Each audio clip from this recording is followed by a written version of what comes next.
Hi guys, I am starting with a 3/4 inch brush and my Peacock split cake, and I'm going to sweep it over my eye and then pull it out into a peak, dragging the toe of the brush up and then kind of pulling the heel right behind it to make sure I get that black outline in that cake. And sometimes it doesn't lay out just perfectly, so sometimes you'll have to pull the heel, as you can see I'm doing here, and sweep that up so I get that black outline. So lay down different colors at different times, that's okay. Now this look is going to be the dark princess that you guys voted for. If you're not sure what I'm talking about, you can refer to the video I posted right before this. That was the fairy princess you guys voted for. This is number 6. Structurally, it's very similar to the princess I did prior, but the color change and a few different variations give it a really, really dark, dramatic look. But this centerpiece is very similar, a loop in the center, and then you just pull color down around it to create kind of a large teardrop shape. So you just want to pull the one stroke down into a peak, but make sure on the outer parts you're really pulling it out so that you get that nice dramatic teardrop. You can see I'm kind of messing with it so I get the shape just right. Now I am doing these loops on the side here, which it was on my design board, so I am following my original design. However, I decide later on to alter this, so just stick with me because these are not going to last that long. So now I'm creating a line and then I sweep down and around, very similar to how I would do a one-stroke butterfly, and I'm doing that above my original strokes. Feel free to clean them up if you need to, because when you use colors that closely together, sometimes they get muddy, especially metallics. So this is our basic shape. You can see it's starting to form a pretty good mask. Now I'm going to do a loop above that last shape I created as well, because this is also on my design board and I'm still following my design board. However, I'm gonna kind of talk about at a certain point why you want to stop doing that, so bear with me and I'll get to that.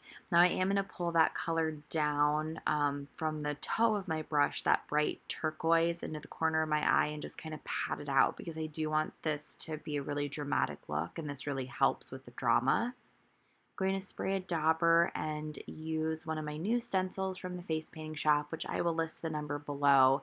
And I do kind of a mix of gold and bronze as well as some glitter on the dauber to get that nice effect on the top, which I think ended up looking really cool.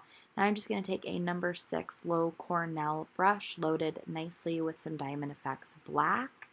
I'm going to go a little bit thicker at the top and then end in a nice thin peak at the bottom. Varying your line width when doing line work is very, very helpful to create the illusion of even more detail. So do try to do that whenever possible. So now I'm starting to outline these like mud flaps or whatever they are because I can already tell that I don't like them. So I start outlining them and messing with them, and I'm not really happy with them, but I'm not quite sure what to do with them, so I kind of move on. I'm doing teardrops at the very top of my forehead in black.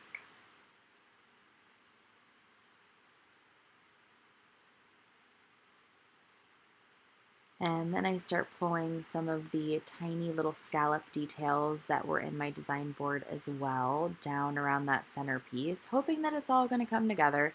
They don't look too bad at this point, but you'll see that they can look better, so I will change them. Now I'm going to start outlining my designs around my eye. This really, really adds to kind of the drama and the dark, deep, kind of creepy look of this dark princess. I'm going to pull a swirl up and around as well. And I'm outlining that other little shape, kind of bump that I did. With a wet brush, I'm just pulling in some of that outline to create a little bit more depth for my lines, using my finger to blend it in as well. And I'm going to do a teardrop going down my cheek on both sides, or a swirl, I should say, and then teardrops going up the side of my face to meet the rest of the mask. So this is where I decide that I need to get rid of those little humps that are not working and my little mud flaps, which I have started to call them. So in case you're wondering, I have left this little mistake in here, faux pas, or whatever you want to call it, because I think it's a good lesson. Whenever you are designing something, no matter what it is, if it's a face painting design, if it's a painting, if it's a graphic design project, there comes a point in that design when you need to stop looking at the design board or inspiration and start looking at the actual work that you're doing. So taking a conceptual design from a board or a practice head or whatever you're using and then applying it to a face are two different things. So at some point you have to separate yourself from what your original design is and see how it's working on the face. Obviously, there were things on my design board that were not translating well to the shape of my face, so I'm altering them. Now I'll throw a picture up here of my design board too, so that you can see what that original design looked like and how I am making some adjustments so that it looks better and flows better on my face.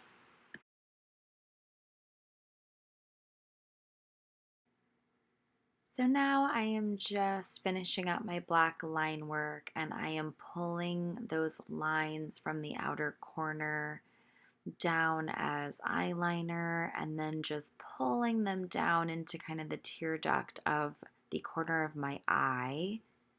And then I pull that down into some teardrops, which I think really helps elongate the eye and give it that dark, creepy princess look. And I'm adding another teardrop at the top in black. And that's pretty much the basic structure. I'm going to fill in with another teardrop here or there where I need to, and actually do a few teardrops under the eye as well, just because I want to continue that kind of dark feel, and I think that helps. You don't have to do this under the eye. You could also pull in some like purple or blue paint, or even some eyeshadow would be a really good way to finish it off under the eye, but I had black paint, so I did that. Now I'm going to take this Global FX glitter gel, and these are really nice. The tube has a nice plastic tip, but it's really, really thin, so you get nice thin lines. I actually got this at the face painting shop and completely forgot to put it in my haul video, so of course there were things I bought that I had already thrown in my kit, and this was one of them because I had used them that weekend. So I got this gold and a silver and some like brush bath too, and I forgot to even throw them in there. But anyways, so I'm going over some of the black lines, but then also on some of the design, just going right next to the black lines. I'm doing kind of a mix of both. You can think of this stuff almost like puff paint. It gives a nice three-dimensional look to designs, great to add to butterflies, princess crowns, any design that seems kind of simple. This can really give it like a nice pop. So I'm going to do some dots as well. This is pretty easy to control too. You just want to be careful with air bubbles because you could kind of like spritz an entire design with it if you're not careful. So if you're, using this and nothing's coming out, you want to tip it over and give it a little shake. Make sure to push all of that paint back down into the tip so it doesn't explode on your design. So I'm mainly doing lines. You can see at the bottom curl on the black I did a few dots as well, but it just adds some nice dimension. So we're just about done, but at the last minute I decided I wanted to see what black glittery lips would look like with this. So I went over the purple and added some bronze glitter, and I like that even better than the purple. So I hope you guys like this dark princess design. Thank you so much if you voted for it. I really like it, and I think it could be really simple for events too. Great for Halloween. Please like and subscribe. I will list some products and links below, so check those out, and I will see you in my next video.